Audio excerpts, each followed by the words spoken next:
Queridas compañeras y compañeros, entonces vamos a ir a uno de los grandes diálogos del día. En primer lugar, le voy a pedir a Nicolás Trota, el rector de la Universidad Metropolitana para la Educación y el Trabajo,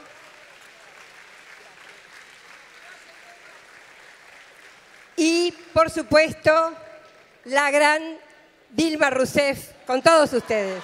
Gracias, Telma.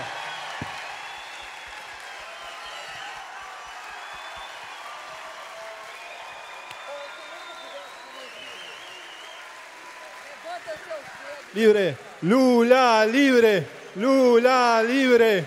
Lula libre, Lula libre. Libre, Lula libre. Lula libre.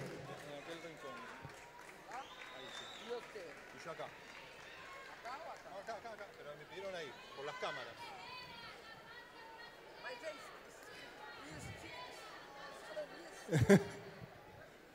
Bueno, buenos días a todos, a todas.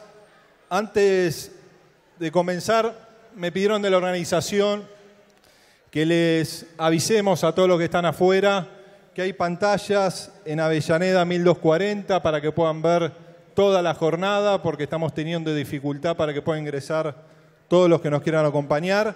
Y también pedimos, por favor, que liberemos los pasillos. No por una cuestión de seguridad, nos están pidiendo que los pasillos estén liberados en todo el estadio. Así que bueno, muchas gracias, presidenta electa, la presidenta del Brasil, tenerla hoy aquí para poder conversar en esta mesa sobre democracia, ciudadanía y estado de excepción. Cuando veníamos caminando con Dilma, le escuché repetir una frase de Pepe Mujica, que dice que nuestras derrotas no son definitivas porque nuestras victorias tampoco lo son. Y estamos en un momento donde avanzan las fuerzas neoliberales, donde avanza inclusive esta expresión neofascista que no solo pretende disminuir derechos, sino también ha planteado aniquilar buscando un enemigo interno y externo. ¿Cómo sentís, Dilma, que deben ser los sueños del presente para que podamos imaginar un mundo mejor, un Brasil que se pueda poner de pie? ¿Cómo es esa agenda de lucha que tenemos hacia adelante? Eu queria iniciar, espero que haja tradução. Va a haber traducción, Dilma. Eu queria iniciar dizendo que para mim é muito importante estar aqui hoje, porque eu venho aqui primeiro conversar com nossa América Latina, que hoje os que venceram as últimas eleições estão de costas para ela. E nós, durante os nossos governos, considerávamos que as relações entre os países da América Latina eram fundamentais para que nós construíssemos um mundo melhor. Venho também prestar um testemunho sobre o que se passa no Brasil, porque acredito que há muitas experiências a compartilhar, muita necessidade de entender para poder transformar. O Brasil entrou numa rota muito trágica, a palavra é trágica, porque nós hoje corremos o risco de sair da democracia e do estado de exceção, que corrói a democracia, e entrar numa variante neoliberal de um neofascismo. Nós sofremos, em 2016, um golpe de Estado sem crime de responsabilidade, ou seja, sem o cumprimento do padrão mínimo de legalidade constitucional brasileiro, que exige, para a deposição de um presidente, que se cometa crime de responsabilidade. Sabiam todos, até as pedras que estão em Brasília, que não havia razão para o impeachment. O impeachment não foi feito porque havia sido cometido algum crime de corrupção. Ele foi feito para poder reenquadrar o Brasil novamente no neoliberalismo, do qual os países latino-americanos, com seus governos populares e democráticos, tinham se afastado e combatiam a desigualdade de forma sistemática e constante. O golpe foi feito por isso e desencadeou um processo que instaurou um regime que pode-se dizer um regime de exceção, diferente das ditaduras militares que nós conhecíamos, que vocês na Argentina também conheceram, que os chilenos e os uruguaios e tantos outros. Não era, naquele momento, um regime que acabasse com todas as liberdades, a de organização, a de expressão, a liberdade de imprensa, como ocorreu com as ditaduras, que fechasse o Congresso e que acabasse com a eleição direta. Não foi isso que aconteceu. E, com isso, muito próprio dos golpistas, eles negaram que havia um golpe. Mas houve um golpe em que se instaurou um outro tipo de exceção, que é aquele que corrói a democracia como uma praga. Se nós fizermos uma metáfora, imaginarmos que a democracia é uma árvore, a ditadura simplesmente corta a árvore. No regime de exceção, a árvore é corroída lentamente, às vezes aceleradamente outras, por fungos e parasitas. Que fungos são esses? Aqueles, primeiro, que executam um impeachment, que é o início do processo. O golpe sempre é um processo, ele não é um ato. O impeachment é o ato inaugural. Vem um segundo ato, as medidas que jamais seriam aprovadas se submetidas ao escrutínio da população. E por 4 vezes consecutivas, nós tínhamos derrotado essas medidas. A segunda etapa, então, é aprovar um teto de gastos que corta todas as despesas. A reforma trabalhista, que depois de mais de meio século foi alterada, criando a precarização do trabalho e deixando que no Brasil surgisse novamente as manifestações e as formas de trabalho análogos à escravidão. Então, essa é a segunda fase do golpe. São as medidas tomadas por quem não tem um voto para tomá-las. A terceira etapa é a prisão e a interdição no processo eleitoral deste ano de 18 do presidente Luiz Inácio Lula da Silva.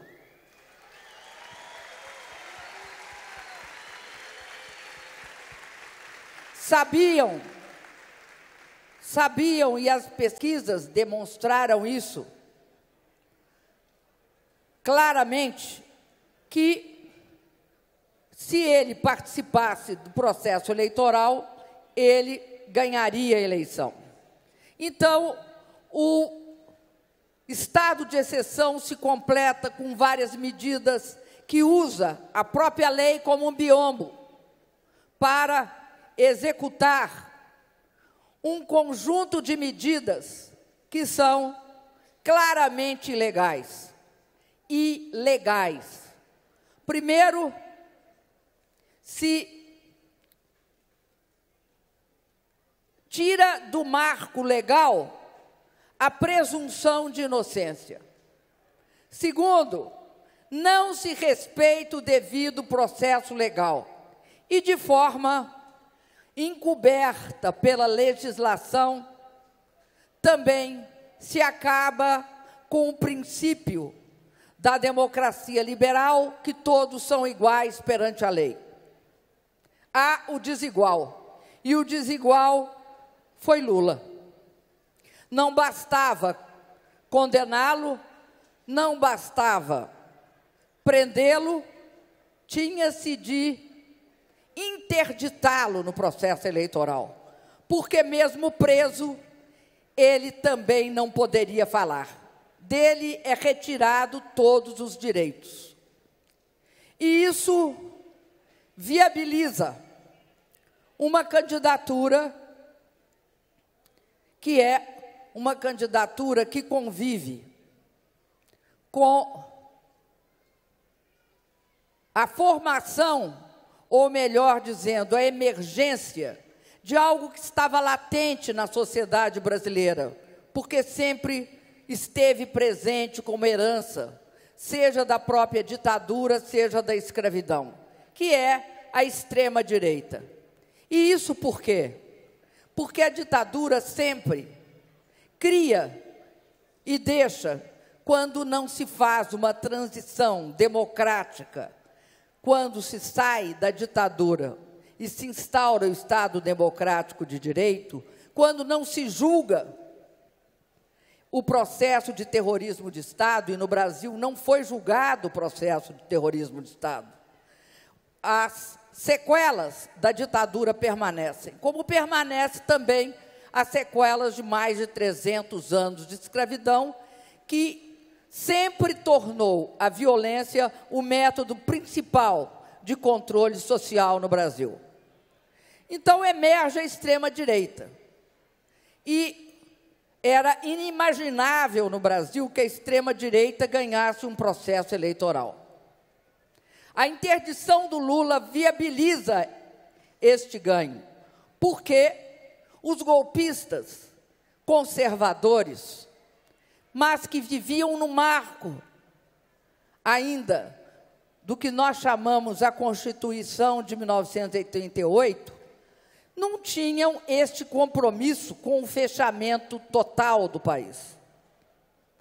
Tinham o compromisso de executar suas reformas neoliberais. Quando a interdição do presidente Lula, cria-se um ambiente de favorecimento da eleição desse candidato. E por um motivo também mais estrutural, que eu acho que diz respeito às democracias no mundo ocidental. Que a democracia entra em crise sempre que o neoliberalismo mostra a financiarização da economia, a concentração da riqueza, o surgimento da desigualdade. Mas no Brasil, sobretudo, quando a democracia se mostra fragilizada. Primeiro, quando desrespeitam o voto de 54,5 milhões de pessoas e se tira sem crime um presidente. Segundo, quando o governo, o Estado, não consegue responder às demandas da população. Quando as instituições se mostram frágeis diante dos arbítrios. O que acontece? Acontece que aumenta a sensação, e no caso do Brasil, houve uma operação que se encarregou disso, que foi a Operação Lava Jato, que eu falo dela na sequência, que cria uma relação e uma reação da população, tornando a política, tornando as reivindicações inócuas e a política irrelevante. E aí, a despolitização e a transformação da política no inimigo principal surge como um elemento ideológico forte nas campanhas antiparticipação popular. Se instaura, na verdade, alguns elementos que criam ambiente para o autoritarismo. O ódio, o preconceito, a criação do inimigo. Na velha tendência da Guerra Fria de construir o anticomunismo como sendo o grande elemento de ataque às democracias, principalmente aqui no sul do continente, surge no Brasil uma reação ao Partido dos Trabalhadores, justamente porque o Partido dos Trabalhadores é o partido hegemônico, ou o partido que tem mais força no meio das esquerdas. E aí, nós vemos surgir um complemento desse estado de exceção, que é a eleição explicitamente de um programa que é neoliberal e tem, além disso, ao contrário do que alguma vez na história apareceu no Brasil, um componente claro de neofascismo. E aí, é importante que se diga que nessa eleição nós fomos derrotados. Porém, ao contrário do que aconteceu na época da ditadura, nós não tivemos uma derrota estratégica. Nós elegemos a maior bancada no Brasil. Nós elegemos partidariamente o maior número de governadores. Nós elegemos o maior número de representantes nas assembleias legislativas estaduais. Isso coloca um problema. Aliás, dois problemas. O primeiro problema é que é uma característica dos neofascistas, e ninguém pode negar que no Brasil eles não sejam transparentes. Eles são. Eles dizem claramente o que vão fazer. E o que eles vão fazer? Em relação ao Partido dos Trabalhadores, eles deixaram claro que não basta ganhar de nós eleitoralmente, porque é uma vitória que não nos destruiu. E eles dizem de forma clara, e aí é um componente interessante, porque esse é um método histórico dos neofascistas, a destruição. Eles querem agora nos destroçar. Mas não só destroçar o Partido dos Trabalhadores, destroçar também todas as conquistas de organização do movimento social no Brasil. O movimento dos trabalhadores sem terra, que tem uma importância imensa naquele país continental, no que se refere ao acesso à terra, com uma organização bastante avançada. E o movimento dos trabalhadores sem teto, o MTST, um movimento urbano que diz respeito a uma questão fundamental, que é o acesso à moradia. E aqui fica claro uma questão. Esses dois movimentos tratam de um problema muito importante no Brasil, que é a desigualdade. Porque o que é a distribuição de riqueza? A distribuição, eu não estou falando da de renda. Nós avançamos muito na distribuição de renda e começamos a avançar na distribuição de riqueza. Em termos de patrimônio, a riqueza para o povo é acesso à terra democraticamente e à moradia. Daí porque esses dois movimentos são importantes e eles também, de forma clara, mostram que há que destruí-los se tiverem, como eles dizem, abre aspas, de prender 100 mil. Qual é o problema? É prender 100 mil. E aí, eu quero também deixar aqui registrado que, ao mesmo tempo, é um governo, ou uma proposta de governo, porque ela não chegou ainda a se consolidar, que se caracteriza, do ponto de vista de política externa, por um alinhamento submisso aos Estados Unidos e por um claro corte neoliberal de retirada dos direitos, de destruição do Estado, porque no Brasil o Estado nacional mantém os 3 maiores bancos, um dos maiores bancos comerciais, o maior banco imobiliário e um banco de investimento, de infraestrutura, de investimento de médio prazo, investimento social, maior, aliás, na nossa época, minha do Lula, maior que o Banco Mundial. E 2 grandes empresas, 3 grandes empresas. Uma que eles estão entregando para a Boeing, que é a Embraer, que é a grande produtora de jatos leves. A outra que é a Petrobras, que agora eles descobriram, eles diziam que a Petrobras era um desastre. Agora descobriram que ela é um dos maiores patrimônios e uma das maiores reservas de petróleo disponíveis. E a terceira, que é a Eletrobras. Então, não era um Estado, é um Estado que tem condições de fazer política social. É um Estado que tinha uma legislação que eles estão desregulamentando inteiramente de proteção ao trabalhador, ao trabalho, aos assalariados.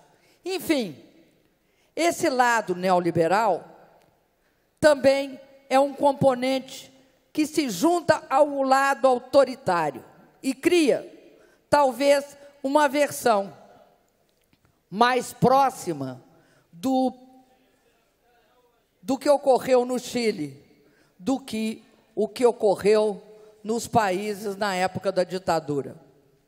Porque isso, por que eu estou falando isso? Porque isso te responde a sua pergunta, que Pero te queria fazer outra pergunta. Nós teremos de resistir, só tem um jeito de enfrentar o neoliberalismo e o autoritarismo e o neofascismo. Nesta oscuridade. É enfrentá-lo. Por que eu estou dizendo isso?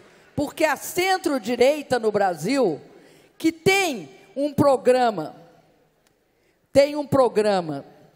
que é a favor das reformas neoliberais, é anti-autoritária, mas é a favor das reformas neoliberais. Ela tem essa contradição. Então, qual é a reação dela? É moderar, tentar moderar, tentar cooptar, como se fosse possível cooptar os neofascistas, achando que eles não têm projeto. Daí porque a nossa frente é uma frente democrática e popular, não simplesmente uma frente que combate o neoliberalismo, porque se não combater o neoliberalismo, a população brasileira não tem um projeto, vai ficar absolutamente aberta a todas as cooptações possíveis, e uma frente democrática também, democrática, que seja mais ampla possível, e ser capaz de fazer todas as alianças necessárias com todos os segmentos. A gente fará aliança até com o diabo para combatê-los. Agora, tem de ter uma espinha dorsal, tem de ter um coração, e o coração é anti-neoliberal e anti-autoritário neofascista. É essa a nossa solução. E aí eu quero completar dizendo uma coisa. Na questão do aspecto democrático, a prisão do presidente Lula é talvez a manifestação mais clara do autoritarismo despótico. Por quê? Porque não é trivial nem banal que o juiz que julgou, condenou, o juiz que interditou, o juiz que estava em férias em Portugal, resolveu descumprir uma decisão de um tribunal superior a ele. Esse juiz, que há 6 dias da eleição divulgou uma delação premiada que tinha 1 ano e meio, que não tem provas, que o próprio Ministério Público se recusou a aceitar. Esse juiz se transformou no ministro da Justiça.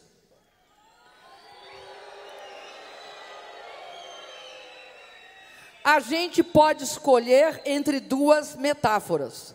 Ou o rei, o juiz no caso, está nu, ou tem uma frase brasileira, não sei se vocês entendem ela, mas ousarei falar dela, que chama-se batom na cueca.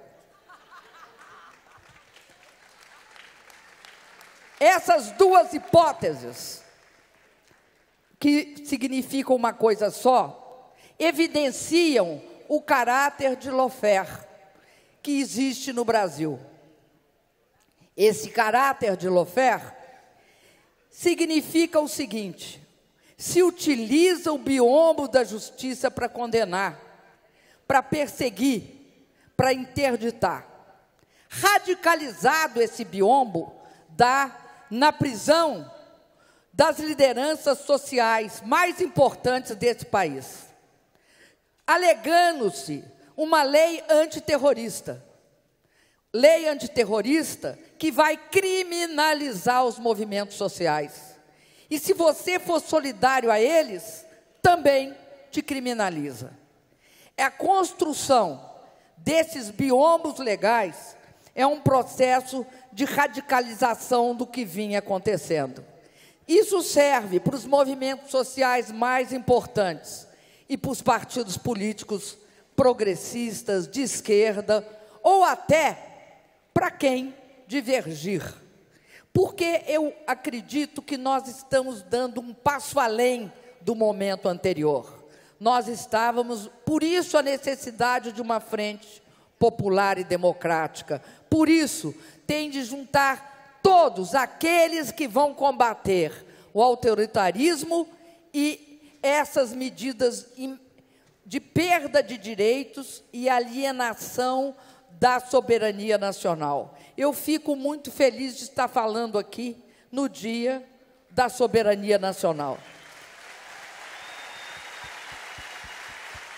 Essa, para nós, é uma questão fundamental. Dilma, una vez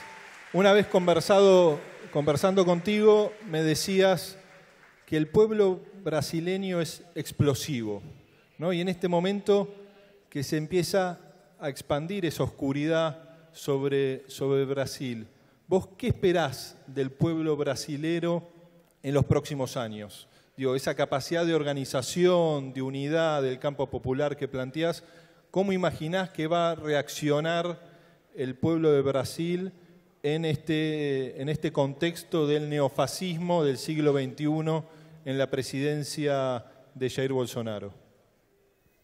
Eu acredito que há hoje a gente pode fazer vários cenários. Eu acredito que o povo brasileiro tem uma vantagem em relação aos momentos anteriores. Ele sabe, e aí daí porque o Lula tinha 41% de intenção de voto e podia ganhar a eleição no primeiro turno, ele sabe que foi possível no Brasil, ao contrário do que ocorreu ao longo da história, crescer e distribuir renda, crescer e aumentar os serviços e o atendimento à população, crescer e começar a distribuir riqueza, crescer, democratizar acesso a serviços. Ele vai perder isso. Aliás, antes de assumir o governo, ele já começou a perder. Essa ação cometida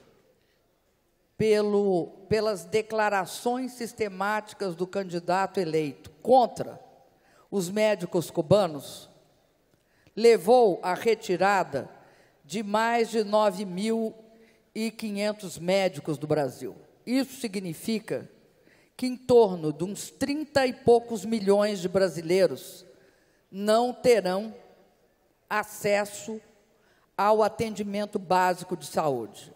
Aqui na Argentina, vocês têm, se não me falha a memória, 3,2 médicos cobrindo 1.000 pessoas. Essa é a relação que a Organização Mundial de Saúde coloca.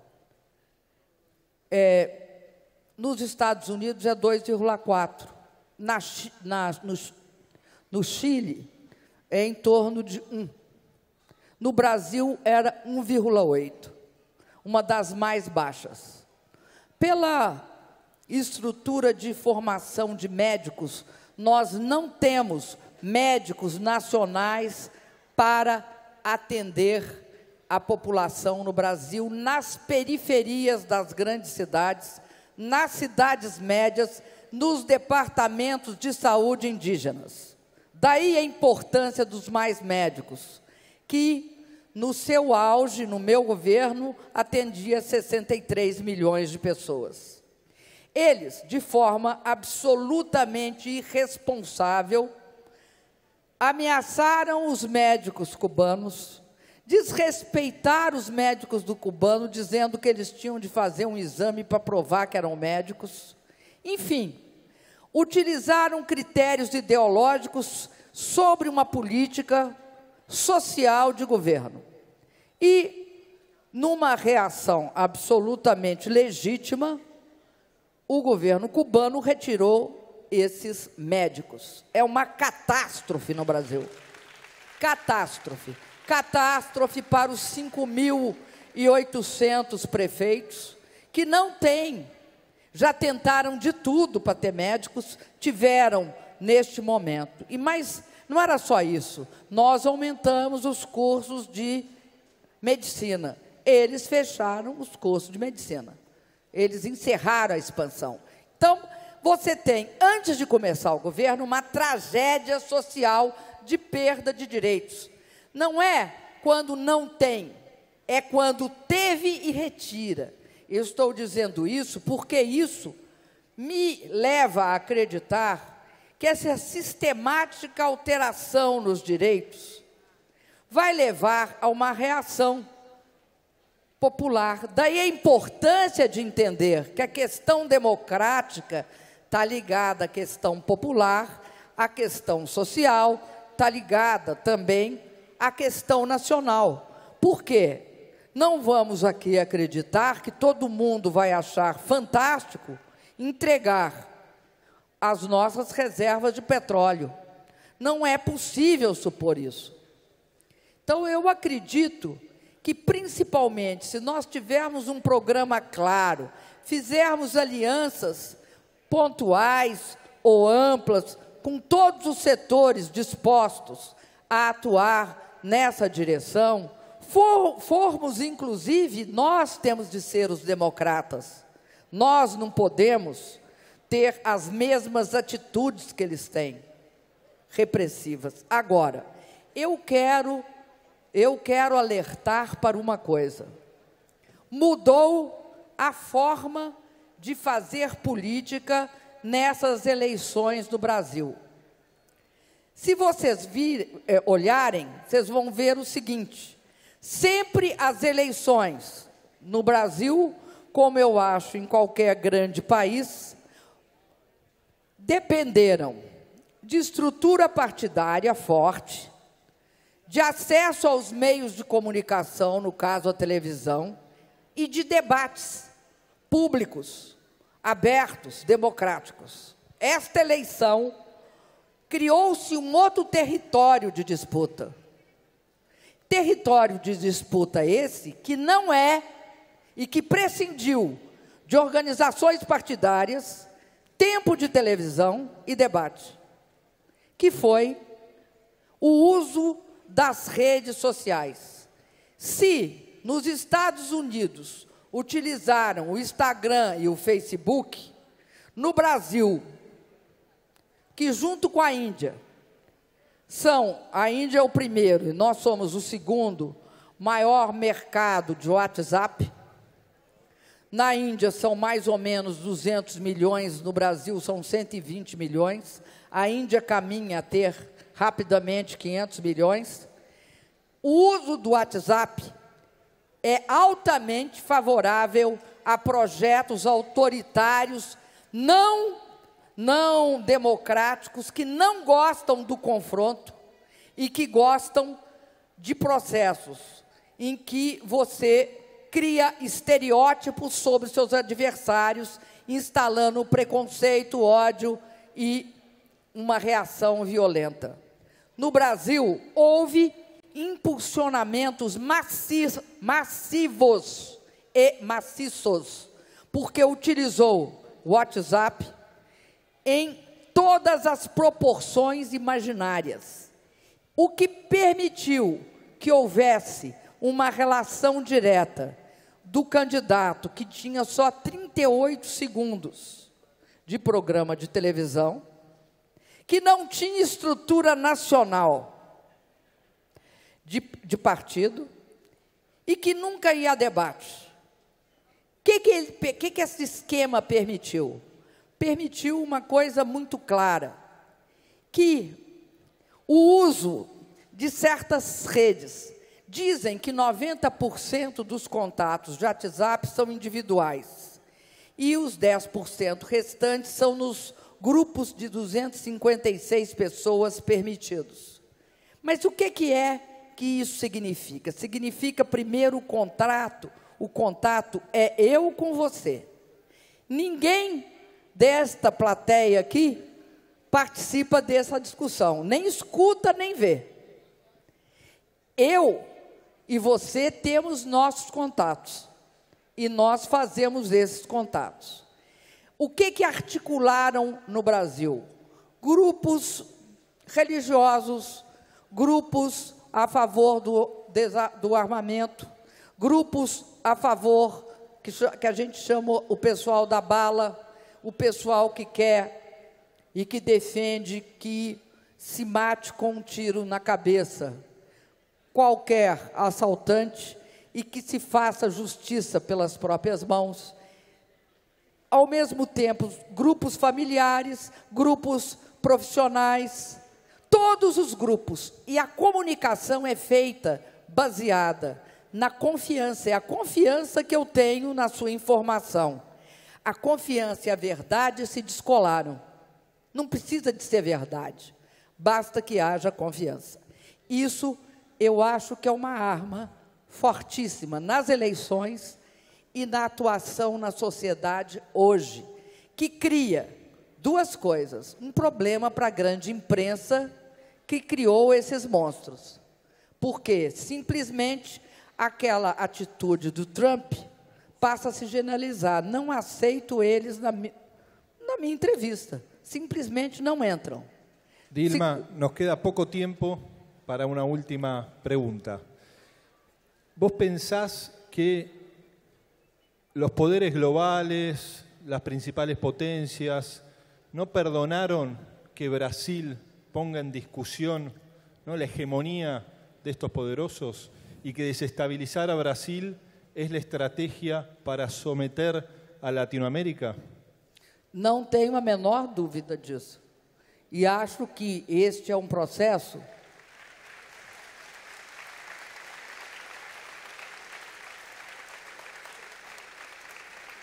que tem muitas impressões digitais e muitas pegadas. Algumas hoje, inclusive, explícitas. Coisa estranhíssima é o Conselho de Segurança dos Estados Unidos apoiar o candidato eleito no Brasil por expulsar os médicos cubanos. Estranhíssimo, né? O que o Conselho de Segurança dos Estados Unidos tem a ver com atendimento médico no Brasil? Isso é um. O segundo é que uma parte dos WhatsApps, nós temos absoluta certeza disso, até o Tribunal Superior Eleitoral, se não tem, é porque não abriu o olho o suficiente, tem certeza de uma coisa: uma parte das emissões vem de fora, não é feito no Brasil. É a única forma de contornar certas interdições do WhatsApp. Todas essas emissões, elas partem do exterior. Segundo, eles estão estruturando uma espécie de internacional dos partidos de extrema-direita. Terceiro, né, é muito estranho a confluência de 2013 com várias ações, não que não tivesse uma base forte, fática, para ter manifestação em 2013, podia até ter, mas que ela foi distorcida e, de repente, ela virou outra coisa, virou. Você tem também o fato, que nunca foi devidamente explicado, que houve o tal dos grampos, grampearam o meu governo, o meu gabinete e a Petrobras, na mesma época que grampearam o gabinete da ministra Merkel, da chanceler Merkel. Você tem vários indícios. Agora, a dimensão deles fica para ser, eu acho, levantada pela história, porque uma coisa também é preciso ser dita aqui. A elite brasileira, que alguns chamam elite do atraso, ela é competente para dar golpe por ela mesma. Ela tem todos os instrumentos, a ideologia e a percepção política e a indiferença em relação à população brasileira para ser um agente do golpe. É óbvio que quanto mais ajudada, melhor, mas não podemos transferir a responsabilidade política de todos esses processos para o resto do mundo. E eu quero falar uma coisa gravíssima. Acho que em todos os nossos países nós temos de preocupar-nos com o que faz a justiça. Porque o sistema de justiça no Brasil, ao invés de muitas vezes ser fundamental para o estabelecimento da democracia, ele tutelou a democracia e impediu, por exemplo, nós temos de combater a corrupção. A Lava Jato não é que ela combateu a corrupção, ela fez a justiça do inimigo. A grande maioria no Brasil está solta. Quem está preso? O presidente Lula. O presidente Lula, sobre o qual não há provas, sobre o qual existe uma delação absolutamente frágil, E o estranho disso tudo é que as pessoas vão aos jornais e dizem que tutelaram a democracia brasileira para não ter golpe. É estranhíssimo. De forma que isso não é algo que se possa dizer em qualquer país. Então, eu acho que nós vivemos num momento muito difícil. Isso não significa um repúdio à justiça, pelo contrário. Acho que no combate democrático a todas as formas neofascistas, há que exigir, buscar, persuadir o sistema de justiça a barrar todas as tentativas características do neofascismo, que é o uso da violência contra o que eles consideram seus inimigos políticos. Dilma. Na categoria inimigo e não adversário. Dilma.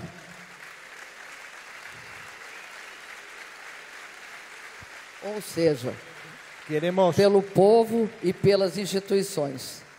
Queremos compartir contigo un video de uno de tantos logros que ha tenido el Partido de los Trabajadores, la gestión de Lula, tu gestión, que es quizás lo que despertó, ¿no?, a la bronca, el odio de estas élites económicas angurrientas que quieren todo para unos pocos.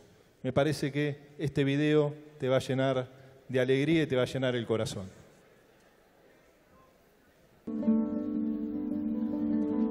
Meu nome é Guilherme Freitas Gomes, tenho 23 anos, sou estudante de História. E a minha mãe engravidou muito nova de mim.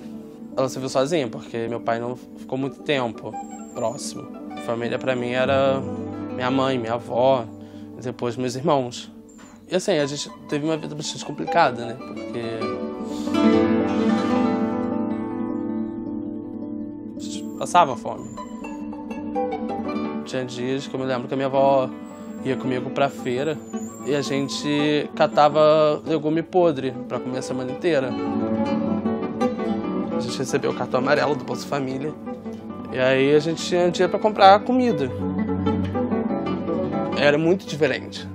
Tu deixou minimamente se preocupar muito forte com a comida. Eu me lembro da gente se preocupar de eu não poder faltar a aula, porque senão podia perder o Bolsa Família. E assim, eu acho que se não fosse o Bolsa Família, a gente estaria passando fome por mais longos anos. Era muito bom ficar na escola o tempo todo. E aprendi a gostar de ler, sabe? E aí a minha professora já estava falando do Enem. Eu estudei muito, mas passei. Eu passei para uma universidade pública no Rio.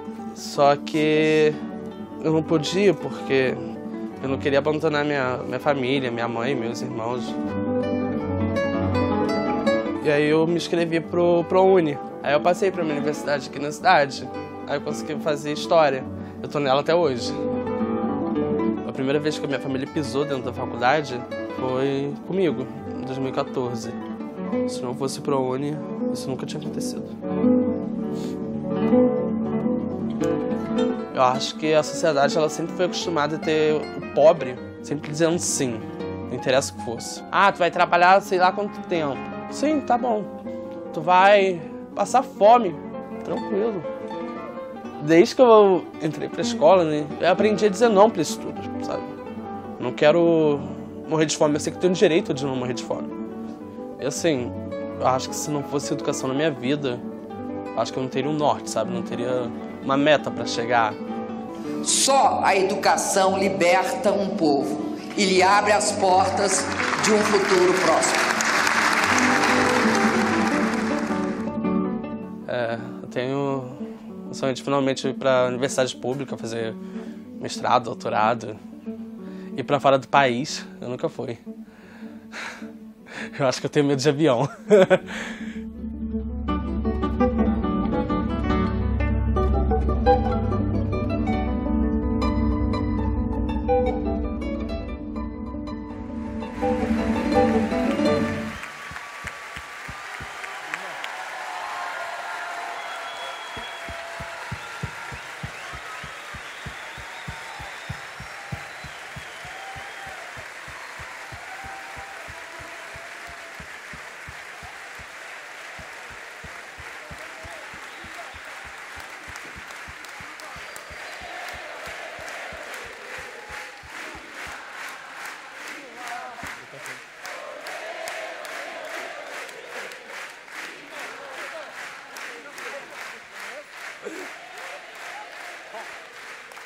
unas palabras. ¿Te animás? ¿A unas palabras? Vai ter luta. Vai ter luta por Lula, por Dilma, pela democracia do nosso país. Vai ter luta!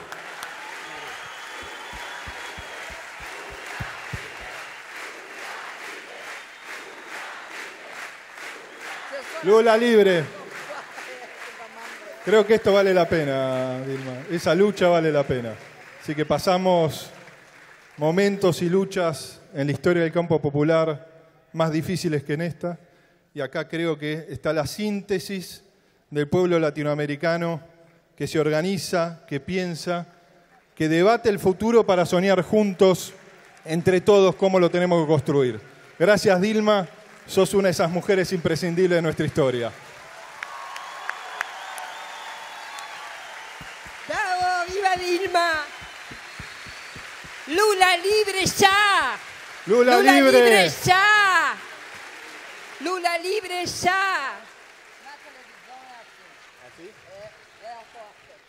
Ah. Lula libre. Lula libre. Lula libre. Lula libre.